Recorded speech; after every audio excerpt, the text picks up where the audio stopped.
আজ আমরা আপনাদের এমন একটি সিনেমার কথা বলতে চলেছি যেখানে একই সাথে রয়েছে কোনো কিছু জয় করার আনন্দ, আবার কোনো কিছু পেয়েও হারিয়ে ফেলার কষ্ট। বলছিলাম সদ্য মুক্তিপ্রাপ্ত সিনেমা দ্য ফার্স্ট ওয়ারিয়রের কথা। আনন্দ, দুঃখ, কষ্ট এবং রহস্যের মধ্য দিয়ে সিনেমাটি তৈরি করা হয়েছে। বেশি কথা না বাড়িয়ে চলুন গল্পটি শুরু করা যাক।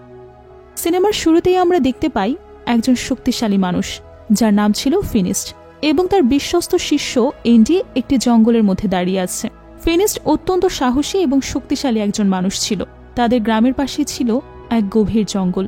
সেই জঙ্গলে একটি বিশাল দৈত্যাকার পিগ বাস করত, যে গ্রামবাসীদের সকল শস্য খেয়ে ফেলত এবং তাদের বিভিন্নভাবে ডিস্টার্ব করত।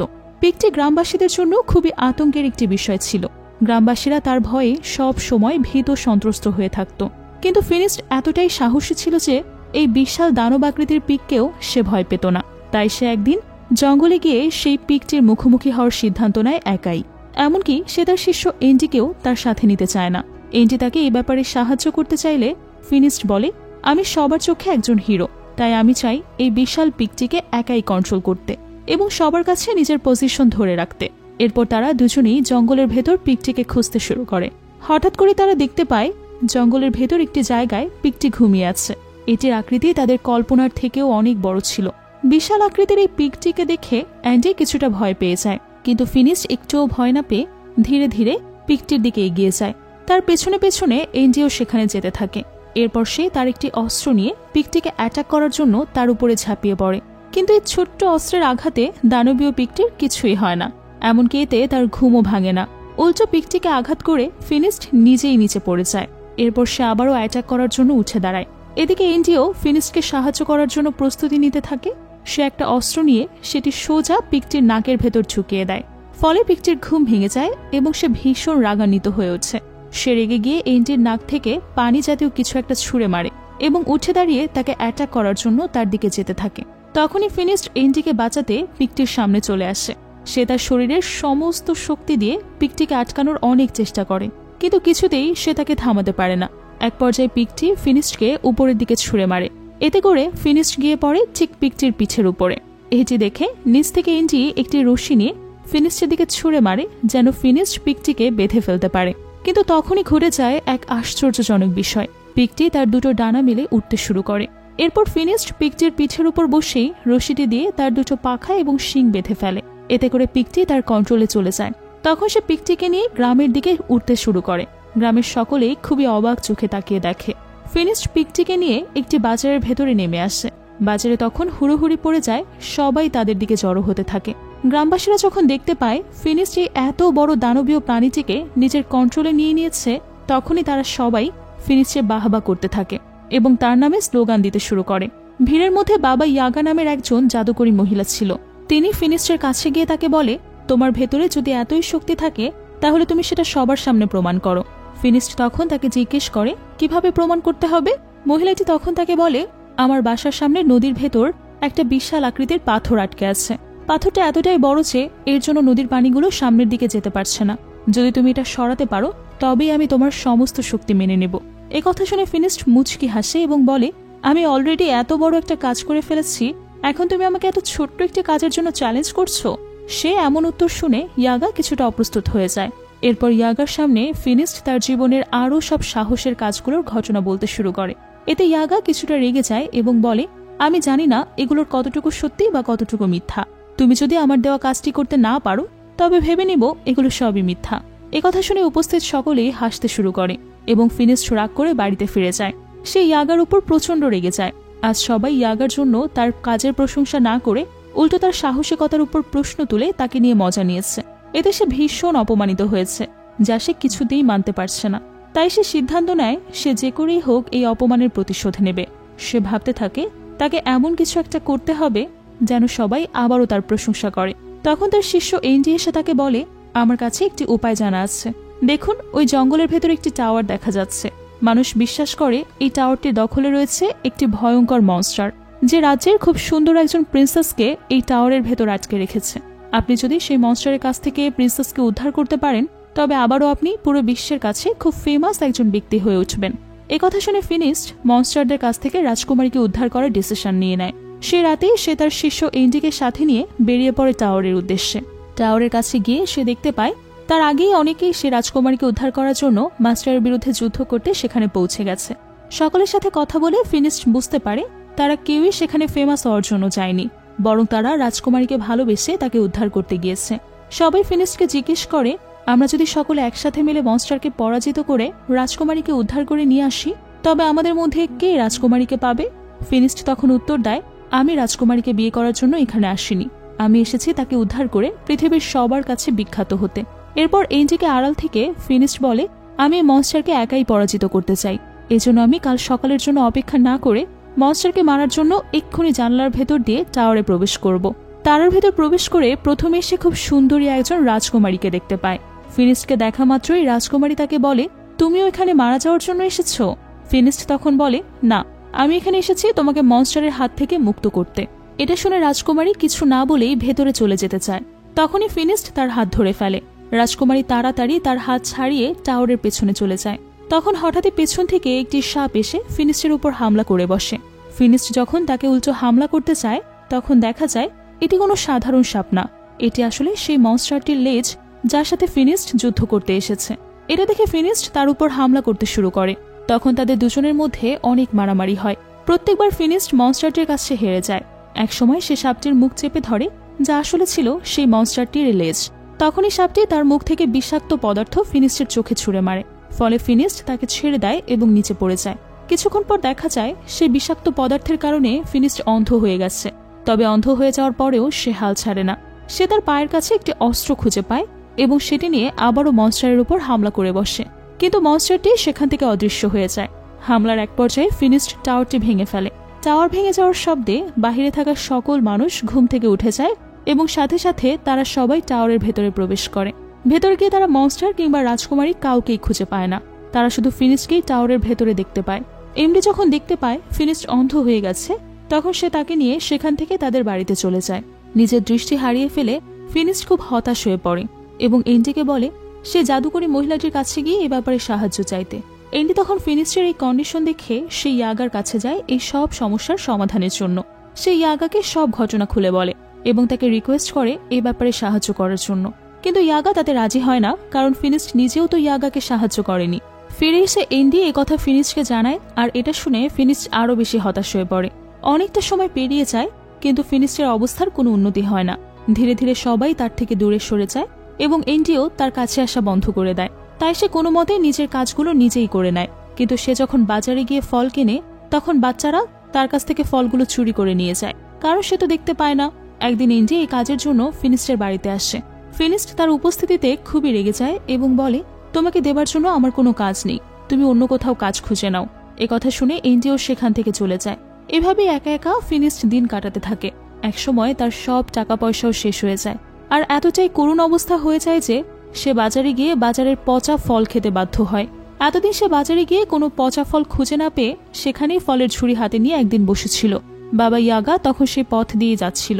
ফিনিস্টকে এই অবস্থায় দেখে তার খুব মায়া হয়, তাই সে তার ফলের ঝুড়ি থেকে কিছু ফল ফিনিস্টের ঝুড়িতে রেখে দেয়। এরপর বাবা ইয়াগা ফিনিস্টের সাথে কথা বলতে যাবে, ঠিক তখনই দেখতে পায় কিছু ডাকাত গ্রামে হামলা করছে। ডাকাতগুলো গ্রামের মানুষকে নির্যাতন করে তাদের সব জিনিসপত্র লোড করতে শুরু করে। ফিনিস্ট এসব কিছুই দেখতে পায় না, কিন্তু শব্দ শুনে সে সবকিছুই ফিল করতে পারছিল। ফিনিস্টকে দেখে একজন ডাকাত তার কাছে এসে হামলা করার জন্য দাঁড়ায়। ফিনিস্ট শব্দ শুনেই বুঝে যায় যে ডাকাতটি এখন তাকে হামলা করতে চাইছে, কিন্তু ডাকাতটি কিছু করে ওঠার আগেই ফিনিস্ট ডাকাতের উপর হামলা করে দেয় এবং অন্ধ হওয়ার পরেও সে একই সাথে 2-3 জন ডাকাতকে কাবু করে ফেলে। এসব দেখে একজন ডাকাত ঘোড়ায় চড়ে ফিনিস্টের কাছে আসে এবং তাকে থামানোর জন্য তার দিকে একটি রশি ছুঁড়ে মারে, কিন্তু এতেও কোনো লাভ হয় না। ফিনিস্ট সেই রশিটি ধরে ফেলে এবং সেটি টান দিয়ে ডাকাতটিকে ঘোড়ার উপর থেকে ফেলে দেয়। এরপর কিছু ডাকাত তাকে পেছন থেকে হামলা করে তার মাথায় আঘাত করে। এতে সে সেন্সলেস হয়ে সেখানেই পড়ে যায়। পরদিন সেন্স ফিরলে সে নিজেকে একটা জাহাজের ভেতরে দেখতে পায়। সেখানে আরো অনেক সাধারণ মানুষ ছিল। ডাকাত দল তার হাত এবং মাথা একটি কাঠের ভেতর আটকে রেখেছে যেন তারা তাকে কন্ট্রোল করতে পারে। জাহাজের ভেতরে তার সামনে বাবা ইয়াগা বসেছিল, সেই জাদু করে তার সেন্স ফিরিয়েছে। এরপর দেখা যায় এন্ডিও জাহাজের ভেতর তাদের কাছে চলে আসে। ইয়াগা এন্ডিকে জিজ্ঞেস করে, তুমি এখানে কিভাবে এলে? এন্ডি তখন বলে, আমি ডাকাত দলকে বুঝিয়েছি যে আমাকে যদি তারা ছেড়ে দেয় তবে আমি ফিনিস্টের উপর নজর রাখবো এবং তাদেরকে হেল্প করতে পারবো। আমার এই কথা বিশ্বাস করে ডাকাত দল আমায় মুক্ত করে দিয়েছে। এন্ডি জাহাজে একটি সোনার ল্যাম্প পেয়েছিল। সে ল্যাম্পটি পরিষ্কার করছিল এবং এটি ইয়াগাকে দেখিয়ে বলছিল, এটা আমি বিক্রি করব এবং অনেক টাকা পাবো, এতে করে আমি খুব অল্প সময়ের মধ্যেই বড়লোক হয়ে যাব। এসব বলতে বলতে হঠাৎ করে ল্যাম্প থেকে বিশাল আকৃতির একটা জিন বের হয়ে আসে। সেটাকে দেখে সেখানকার সবাই খুব ভয় পেয়ে যায় এবং সেখান থেকে চলে যায়। এন্ডি নিচেও এটা দেখে খুবই ভয় পেয়ে নিচে বসে পড়ে। তার চিৎকার শুনে একজন ডাকাত নিচে চলে আসে, যে তাকে একটি ঘুষি মারে আর আবারও উপরে পাঠিয়ে দেয়। এরপর সে এন্ডির কাছে যায় এবং তাকে তার একটি মনের ইচ্ছার ব্যাপারে জিজ্ঞেস করে। এন্ডি তখন তাকে বলে, তুমি আবারও ওই ল্যাম্পের ভেতরে চলে যাও। সে তার কথা শুনে আবারও ল্যাম্পের ভেতরে চলে যায়। ঠিক তখনই আবারও কিছু ডাকাত নিচে এসে এন্ডিকে তলোয়ার দিয়ে ঘিরে ধরে এবং তার কাছ থেকে ল্যাম্পটি ছিনিয়ে নেয়। ভিডিওর এই পর্যায়ে আপনাদেরকে সবচাইতে বিশ্বস্ত একটি বুকমেকার অ্যাপের সঙ্গে পরিচয় করিয়ে দিতে চাই, যার অফিসিয়াল পার্টনার হচ্ছে সিরিয়া এবং পিএসজি। এই অ্যাপে আপনি সমস্ত লাইভ ম্যাচের ফলাফল এবং লাইভ ম্যাচ দেখতে পারবেন, এমনকি আপনি স্কোরও অনুমান করতে পারেন। এই অ্যাপে রয়েছে ক্র্যাশ গেম থেকে শুরু করে online slot, live match streaming এবং রিয়েল টাইম গেমিং, যেখানে আপনি আইফোন, ল্যাপটপ, এমনকি বিএমডাব্লিউর মতো আশ্চর্যজনক পুরস্কার জিততে পারেন। কিন্তু সবার সেরা পছন্দ অবশ্যই চিকেন রুট। এই গেমটি খেলে সবাই দারুণ এনজয় করে, তাই যদি আপনি এখনো এটি ট্রাই করে না থাকেন তাহলে আপনি মিস করছেন। আর সবচেয়ে ভালো বিষয় হচ্ছে, নতুন ইউজাররা আমার প্রোমোকোড ব্যবহার করে সাইন আপ করলে 30,000 টাকা পর্যন্ত বোনাস এবং ফ্রি স্পিন পেতে পারেন। আর যেটা টাকা আপনি চাইলে বিকাশ, রকেট, নগদ, ব্যাংক এবং অন্যান্য সহজ পদ্ধতির মাধ্যমে খুব সহজেই তুলে নিতে পারেন। তাহলে আর দেরি কিসের? রেজিস্ট্রেশনের জন্য পিন কমেন্টে থাকা লিঙ্কে ক্লিক করুন অথবা গুগলে গিয়ে অনুসন্ধান করুন। আর রেজিস্ট্রেশনের সময় প্রোমোকোড ব্যবহার করুন এবং বোনাস পান। এটা শুধুমাত্র একটি বিজ্ঞাপন। এই সমস্ত অ্যাপে আর্থিক ক্ষতির সম্ভাবনা রয়েছে, তাই এই ধরনের অ্যাপ থেকে দূরে থাকুন। এরপর জাহাজটি আরও বেগিয়ে পৌঁছায়। ডাকাত দল জাহাজে থাকা সবাইকে বিক্রি করে দেওয়ার জন্য তাদেরকে একটি বাজারে নিয়ে আসে। সেখানে একজন মুখোশ পরা ধনী লোক বাবা ইয়াগা, এন্ডি এবং ফিনিশকে কিনে তার রাজ্যে নিয়ে যায়। সেখানে গিয়ে তারা দেখতে পায় তার রাজ্যে অনেকগুলো রোবট কাজ করছে। এটা দেখে তারা ভীষণ অবাক হয়। মূলত রাজ্যটি ছিল বেশ পুরনো। এরপর সেই ধনী লোক তার মুখোশ খুলে ফেলে এবং তাদেরকে বলে, ভয় পাওয়ার কোনো কারণ নেই, আমি একজন বিজ্ঞানী এবং যে রোবটগুলোকে দেখছো এদের সবাইকে আমিই বানিয়েছি। এছাড়া আমি এরকম আরো অনেক মেশিন আবিষ্কার করেছি যা ব্যবহার করে সাধারণ মানুষজন অনেক উপকৃত হতে পারবে। রোবটগুলো সাধারণ মানুষের কাজ করে দিতে পারবে। মানুষের জন্য যে কাজগুলো করা কঠিন অথবা ঝুঁকিপূর্ণ, রোবটগুলো সেই কাজগুলো খুব সহজেই করে দিতে পারে। তাই এগুলো ব্যবহার করে মানুষের জীবন খুব সহজ এবং সুন্দর হয়ে যাবে। লোকটির এরকম কথা শুনে ফিনিস্ট মুগ্ধ হয়ে যায়। খুব অল্প সময়ের মধ্যেই লোকটির সাথে ফিনিস্টের একটা ভালো সম্পর্ক তৈরি হয়। ফিনিস্ট লোকটিকে তার পূর্বের অনেক বীরত্বের কাহিনী শোনায়। সে তাকে তার অন্ধ হয়ে যাওয়ার ঘটনাটিও খুলে বলে। অন্ধ হওয়ার পর তার সাথে মানুষ কিরকম আচরণ করেছে, তার জীবন কতটা দুর্বিষহ হয়ে গেছে, সেই ব্যাপারে লোকটিকে বলতে থাকে। লোকটি তখন তাকে বলে, হ্যাঁ, আমি তোমার এবং বাবা ইয়াগার ব্যাপারে শুনেছি। আসলে আমি খারাপ মানুষ নই। আমি বাজার থেকে কৃতদাসকে কিনে আনি তাদের মুক্ত করে দেওয়ার জন্য, তাদেরকে আবারও একটি সুন্দর জীবনে ফিরিয়ে দেওয়ার জন্য। এ কথা শুনে তারা তিনজন খুব খুশি হয়ে যায়। খাওয়ার সময় হলে লোকটির বানানো কিছু রোবট তাদের জন্য খাবার নিয়ে আসছে। আর রোবটগুলোর দিকে তাকিয়ে তারা খুবই মুগ্ধ চোখে দেখে। তারা সেই লোকটিকে জিজ্ঞেস করে, এটা কি কোনো জাদু? লোকটি তখন তাদেরকে বলে, না, আমি এই মেশিনগুলোর উপর বিগত 500 বছর ধরে কাজ করে আসছি। এটি শুনে বাবা ইয়োগা খুবই অবাক হয়ে যায় এবং তাকে জিজ্ঞেস করে, 500 বছর ধরে? তাহলে এখনো আপনি জীবিত কিভাবে রয়েছেন? আর এরকম ইয়োবাও বা কিভাবে রয়েছে? তখন লোকটি বলে, আমি একটা লিকুইড বানিয়েছি যেটা ব্যবহার করলে মানুষকে বুড়ো হয়ে যাওয়ার পথেও ইয়াং দেখা যায়। এটি ব্যবহার করেই আমি নিজেকে এত ইয়াং ও শক্তিশালী রেখেছি এবং নিজের কাজগুলো করছি, কিন্তু আমার বয়স সময় মতো বেড়েই চলেছে। এরপর লোকটি তাদেরকে সায়েন্স ল্যাবে নিয়ে যায়। সেখানে অনেক ধরনের যন্ত্রপাতি ছিল। ফিনিস্ট লোকটিকে জিজ্ঞেস করে, আপনি এরকম মেডিসিন কিভাবে তৈরি করেন? আপনার কাছে কি এমন কোনো মেডিসিন আছে যা ব্যবহার করলে আমার চোখ ভালো হয়ে যেতে পারে? লোকটি তখন তাকে বলে, না, এরকম কোনো মেডিসিন নেই, তবে আমার কাছে তোমার জন্য একটি জিনিস রয়েছে। একথা বলে লোকটি একটি গ্লাস বের করে এবং তা ফিনিস্টের চোখে পড়িয়ে দেয়। গ্লাসটি পড়ার সাথে সাথে ফিনিস্ট তার আশেপাশের সবকিছু দেখতে পায়। এতে ফিনিস্ট খুবই খুশি হয়ে যায়। এই গ্লাসটি বানাতে জাদুকরি ইয়াগাও লোকটিকে সাহায্য করেছিল। লোকটি ফিনিস্টকে বলে, আমরা এই বিভিন্ন মেশিন ব্যবহার করে এ ধরনের জিনিস তৈরি করি যেন এগুলো পৃথিবীর মানুষের উপকারে আসতে পারে। যেমন দেখো, আমি পৃথিবীর খারাপ শক্তিগুলোকে শেষ করার জন্য এই যন্ত্রটি বানিয়েছি। এটা বলে সে একটা ল্যাম্প বের করে। ল্যাম্পটি দেখে সবাই অবাক হয়ে যায়, কারণ এটি সেই ল্যাম্প যেটা এন্ডির কাছ থেকে টাকা তো নিয়ে গিয়েছিল আর সাথে সাথে জাহাজে এইসব কাণ্ড ঘটিয়েছিল। ইয়াবা তখন লোকটিকে সাবধান করে বলে যে ল্যাম্পের কাছ থেকে দূরে থাকতে, কিন্তু সায়েন্টিস্ট এতে ভয় না পেয়ে ল্যাম্পটি ঘষতে শুরু করে আর সাথে সাথে সেখান থেকে সেই দৈত্যটি বের হয়ে আসে। ঠিক তখনই লোকটি তার আবিষ্কৃত একটি মেশিন চালু করে এবং সেটার সাহায্যে সেই দৈত্যটিকে ইলেকট্রিক শক দিতে থাকে। সেই শক খেয়ে সেই দৈত্যটি প্রচণ্ড চিৎকার শুরু করে এবং এক পর্যায়ে ধ্বংস হয়ে যায়। এভাবে সেই সায়েন্টিস্টটি তার তৈরি করা মেশিন দিয়ে খারাপ দৈত্যটিকে শেষ করে ফেলে। এসব দেখে তারা তিনজন খুবই অবাক হয় এবং তার প্রশংসা করতে থাকে। রাতে যখন সবাই ঘুমাচ্ছিল তখন সেই সায়েন্টিস্ট লোকটি একটি অদ্ভুত জিনিসের সন্ধান পায়। সে জানতে পারে কাছের কোনো একটা পাহাড়ে একটি বিশাল দানবীয় মনস্টার আছে যে সাধারণ মানুষের নানা ধরনের ক্ষতি করছে। তাই সে ওই মনস্টারটিকে মেরে ফেলার ডিসিশন নেয় এবং এই ব্যাপারে ফিনিশকে জানায় আর মনস্টারটির চেহারার বর্ণনা দিতে থাকে। সে বলে এটি একটি বিশাল আকৃতির দানবীয় মনস্টার, যার মুখ কিছুটা সিংহের মতো এবং তার লেজ হলো সাপের মতো। মনস্টারটির বর্ণনা শুনে ফিনিশ বুঝে যায় এটি হলো টাওয়ারে থাকা সেই মনস্টার যার সাথে লড়াই করতে গিয়ে ফিনিশ নিজের চোখ হারিয়েছে। ফিনিশের চোখে আবারও প্রতিশোধের আগুন জ্বলে ওঠে। সে সায়েন্টিস্টকে বলে আমিও আপনার সাথে মনস্টারটিকে শেষ করার জন্য যেতে চাই। এটি এক ভয়ঙ্কর মনস্টার, সেখানে একা যাওয়া আপনার জন্য ঠিক হবে না। কিন্তু সায়েন্টিস্ট তার এই প্রস্তাবে রাজি হয় না। সে ফিনিশকে বুঝিয়ে বলে তুমি আমার জন্য টেনশন করো না, আমি নিজেই এই কাজটি করতে পারবো। তোমার নিজের জীবনের ঝুঁকি নিয়ে আমাকে সাহায্য করার কোনো প্রয়োজন নেই। কিন্তু ফিনিশ তার কোনো কথাই শোনে না। সে বলে আপনি আমার অনেক বড় উপকার করেছেন, আমার দৃষ্টি ফিরিয়ে দিয়েছেন, তাই আমিও চাই আপনাকে এই কাজে সাহায্য করতে। চলুন আমরা দুজনে মিলে একসাথে মনস্টারটাকে শেষ করে ফেলি। এরপর সায়েন্টিস্ট লোকটিও তার এই প্রপোজালে রাজি হয়ে যায়। এরপর সে ফিনিশকে একটি বিশাল আকৃতির বক্স দেখায় যেটাতে করে মনস্টারটিকে বন্দি করে নিয়ে আসতে হবে। বক্সটা কিভাবে ব্যবহার করতে হবে তা সে ভালোভাবে ফিনিশকে শিখিয়ে দেয়। রাত হলে দেখা যায় ইয়াগা সায়েন্টিস্ট লোকটির ল্যাবে গিয়ে কিছু একটা খুঁজছে। সে আসলে দীর্ঘজীবী হওয়ার জন্য সায়েন্টিস্ট যে লিকুইড সিরাম ব্যবহার করত সেটাই খুঁজছে। খুঁজতে খুঁজতে একটা পর্যায়ে ইয়োগা সেটা পেয়ে যায় এবং সিরামটি নিয়ে সেখান থেকে বেরিয়ে যেতে চায়। ঠিক তখনই সেই সায়েন্টিস্ট লোকটি সেখানে চলে আসে এবং ইয়াগাকে ধরে ফেলে। এতে ইয়াগা কিছুটা ভয় পেয়ে যায়। লোকটি ইয়াগার হাত থেকে সিরামটি নিয়ে তাকে বলে যদি তুমি মনস্টারটিকে এখানে নিয়ে আসতে পারো তবে আমি এখান থেকে কিছুটা সিরাম তোমাকে দিয়ে দিব। ইয়াগা এই প্রস্তাবে রাজি হয়ে যায়। পরদিন সকালে সায়েন্টিস্ট মনস্টারকে ধরার জন্য প্রস্তুতি নিতে শুরু করে। সে ফিনিশকে একটি বিমান দেখায় যার নিয়ন্ত্রক ছিল একটি ঘোড়া। তার সময় এই প্লেনটি খুবই বিখ্যাত ছিল। প্লেনটি কিভাবে চালাতে হয় এটিও সে ফিনিশকে শিখিয়ে দেয়। প্লেনটি খুবই দ্রুত চলে আর এটি কিছু সময়ের মধ্যে অনেকটা পথ অতিক্রম করে ফেলতে পারে। যাওয়ার আগে সায়েন্টিস্ট লোকটি ফিনিশকে আরও বলছিল যে তার সেই মনস্টারটিকে জীবিত প্রয়োজন, তারা যেন মনস্টারটিকে হত্যা না করে তার কাছে দিয়ে আসে। তিনি মনস্টারকে ধরার জন্য ফিনিশকে একটি অস্ত্রও দেয়। অস্ত্রটি সে নিজ হাতে খুব উন্নত টেকনোলজি দিয়ে তৈরি করেছিল। অস্ত্রটির বাটন চাপ দিতেই একটি নতুন জিনিস বের হয়ে আসছিল যা মনস্টারকে ধরার জন্য সাহায্য করবে। এটা দেখে ফিনিশ বেশ অবাক হয়ে যায় এবং মনস্টারটাকে শেষ করার জন্য নতুন আশা দেখতে পায়। খুব ভালোভাবে প্রস্তুতি নিয়ে সে ইয়াগা এবং ইন্ডিকে সাথে নিয়ে প্লেনে করে টাওয়ারটির উদ্দেশ্যে রওনা হয়। প্লেনটি খুব দ্রুত চলত, তাই অল্প সময়ের মধ্যেই এটি সেখানে পৌঁছে যায়। সেখানে গিয়ে তারা মনস্টারকে খুঁজতে থাকে।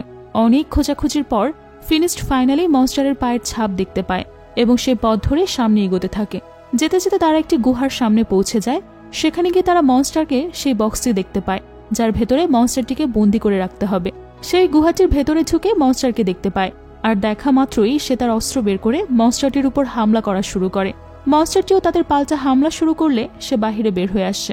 বাহিরে এসে সে একটি গাছের সাথে ধাক্কা খেয়ে মাথায় আঘাত পায় এবং সেখানেই সেন্সলেস হয়ে যায়। মনস্টারটিও তার সাথে সাথে গুহা থেকে বাহিরে বের হয়ে আসে এবং ফিনিশকে হামলা করার জন্য প্রস্তুতি নেয়। কিন্তু মনস্টারটি ফিনিশ কিছু করার আগেই বাবা ইয়াগা বাহিরে থাকা সেই বক্সটি বাটন প্রেস করে সেটি খুলে দেয়। বক্সটি খোলার সাথে সাথেই সেখান থেকে অনেক ধরনের শিকল বের হয়ে আসে এবং তাকে আটকে ফেলে। ঠিক তখনই ইয়াগা আবারও একটা বাটন প্রেস করে মনস্টারটিকে বক্সের ভেতরে ঝুঁকিয়ে সেটির মুখ বন্ধ করে দেয়। এভাবে সে মনস্টারটিকে সেই বক্সের ভেতর বন্দি করে ফেলে। কিছুক্ষণ পরে ফিনিশেরও জ্ঞান ফিরে আসে। এরপর তারা সেই বক্সটি নিয়ে সেই সায়েন্টিস্ট লোকটির রাজ্যের দিকে যাত্রা শুরু করে। রাজ্যটি সেখান থেকে বেশ দূরে ছিল এবং ফেরার সময় তাদের সাথে সেই প্লেনটি ছিল না, তাই তারা পায়ে হেঁটেই সেখানে যাওয়ার উদ্দেশ্যে রওনা হয়। রাতে তারা পথের মাঝখানে একটি জায়গায় বিশ্রাম নেয় এবং ভোর হওয়ার জন্য অপেক্ষা করতে থাকে। মধ্যরাতে সবাই যখন ঘুমিয়ে পড়ছিল তখন ফিনিশ শুনতে পায় বক্সের ভেতর থেকে কোনো একটি মেয়ে গান গাইছে। কৌতূহলবশত সে সেই বক্সটি খোলার সিদ্ধান্ত নেয়। বাবা ইয়াগা তাকে এই কাজটি করতে নিষেধ করে, কিন্তু তারপরও সে বক্সটি খোলে এবং দেখতে পায় সেখানে কোনো মনস্টার নেই, বরং সেখানে রয়েছে রাজকুমারী নিজেই। এরপর এটি সে সবাইকে বললে ইয়াগা তাকে বলে তার মানে এই রাজকুমারী হলো আসল মনস্টার। সে ফিনিশকে সাবধান করার জন্য বলে তুমি বক্সটি খুলে রাজকুমারীকে বাহিরে বের করো না, সে নিজেই আসলে একটি মনস্টার। সে যদি বাহিরে বের হয়ে আসে তবে এটি আমাদের জন্য খুব ভয়ানক একটা ব্যাপার হয়ে যাবে। কিন্তু ফিনিস্ট তার কোনো কথাই শোনে না। সে সেখান থেকে রাজকুমারীকে বের করে নিয়ে আসতে চায়, কারণ সত্যিটা হলো প্রথম দেখাতেই ফিনিস্ট নিজেও রাজকুমারীকে পছন্দ করে ফেলেছে। ঠিক যখন সে রাজকুমারীকে বের করার জন্য তার দিকে হাত বাড়িয়ে দেয়, তখনই বাবা ইয়াগা পেছন থেকে তাকে ধাক্কা দিয়ে বক্সের ভেতর ফেলে দেয় এবং তাকে ভেতরে রেখেই বক্সের মুখটা বন্ধ করে দেয়। ভেতরে গিয়ে সে রাজকুমারীর হাত স্পর্শ করতে চায়।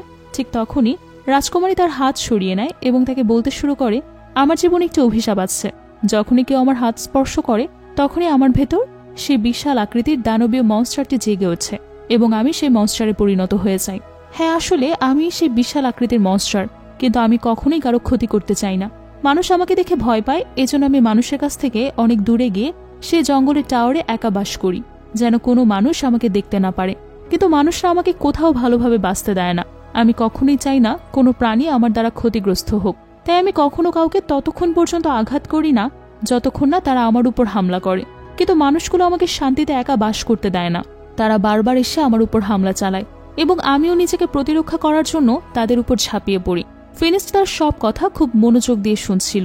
পরবর্তী সিনে আমরা সেই সায়েন্টিস্টকে দেখতে পাই। সে তার লোকজন দিয়ে একজন বৃদ্ধ কৃষকের কাছ থেকে জোর করে তার বিড়ালটা চুরি করে এনেছিল তার উপর পরীক্ষা করার জন্য। কৃষক সায়েন্টিস্টের কাছে বিড়ালটি তাকে ফিরিয়ে দেওয়ার জন্য রিকোয়েস্ট করতে থাকে। তিনি বলতে থাকে, বিড়ালটি আমাদের কারো কোনো ক্ষতি করেনি, উল্টো সে আরও বিভিন্নভাবে মানুষের উপকার করে থাকে। সে ক্ষতিকর ইঁদুর এবং বিভিন্ন প্রাণী খেয়ে মানুষের উপকার করে। আপনি দয়া করে বিড়ালটিকে আমার কাছে ফিরিয়ে দিন। কিন্তু কেউই কৃষকের কথায় কোনো কান দেয় না। সায়েন্টিস্ট বিড়ালটিকে নিয়ে তার একটি মেশিনের নিচে রাখে। মেশিনটি যে কোনো পশু পাখির কাছ থেকে তার ভেতরে থাকা ম্যাজিক্যাল পাওয়ার নিয়ে নিতে পারত। তাই বিড়ালটিকে একটি নিজের কাছে রাখা মাত্রই মেশিনটি বিড়ালের কাছ থেকে তার সব পাওয়ার লিকুইড সিরাম আকারে নিয়ে নেয়। এরপর সায়েন্টিস্ট বিড়ালটির কাছ থেকে পাওয়া সকল সিরাম নিয়ে তার লকারে লক করে রাখে। আমরা দেখতে পাই সেই লকারে এরকম আরও হাজার হাজার সিরাম সে সংরক্ষণ করে রেখেছে। অন্যদিকে দেখা যায় ফিনিস্ট এবং রাজকুমারী এখনও সেই বক্সের ভেতরেই আটকে আছে। সেখানে নানা রকম কথা বলতে বলতে একসময় তাদের ভেতরে একটি ভালো সম্পর্ক গড়ে ওঠে এবং তারা একে অপরের প্রেমে পড়ে যায়। তাদেরকে ভেতরে রেখে ইয়োগা এবং এন্ডি সেই বক্স নিয়ে সায়েন্টিস্টের রাজ্যের উদ্দেশ্যে যাত্রা শুরু করে। অনেকটা পথ অতিক্রম করার পর তারা সেখানে পৌঁছে যায়। সেখানে পৌঁছে তারা কিছুটা দূরে সায়েন্টিস্টের ল্যাবের সামনে দাঁড়িয়েছিল এবং লুকিয়ে লুকিয়ে ভেতরের লোকটির সব কাজকর্ম দেখছিল।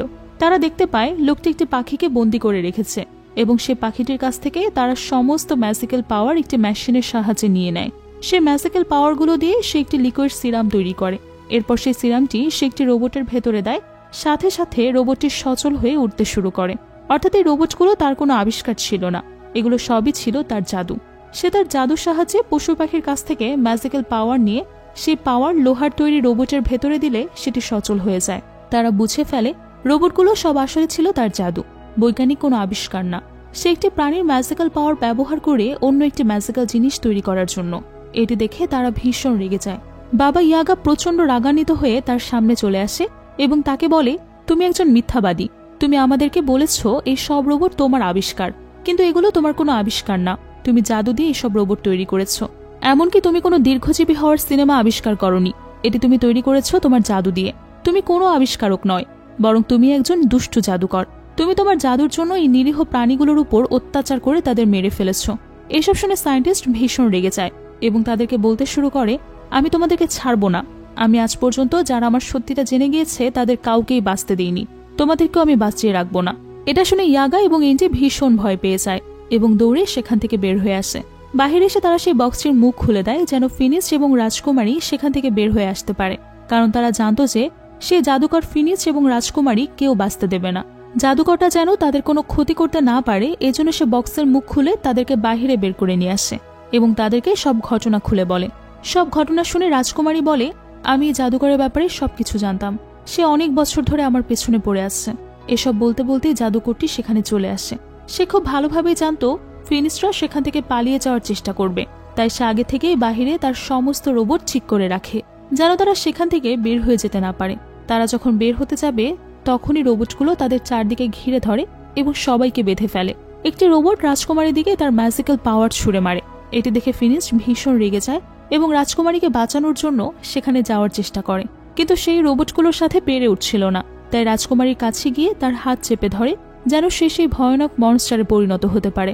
রাজকুমারীর হাত ধরার সাথে সাথে সে মনস্টারের রূপ ধারণ করে এবং সমস্ত শিকল ভেঙে দিয়ে সেখান থেকে পালিয়ে যায়।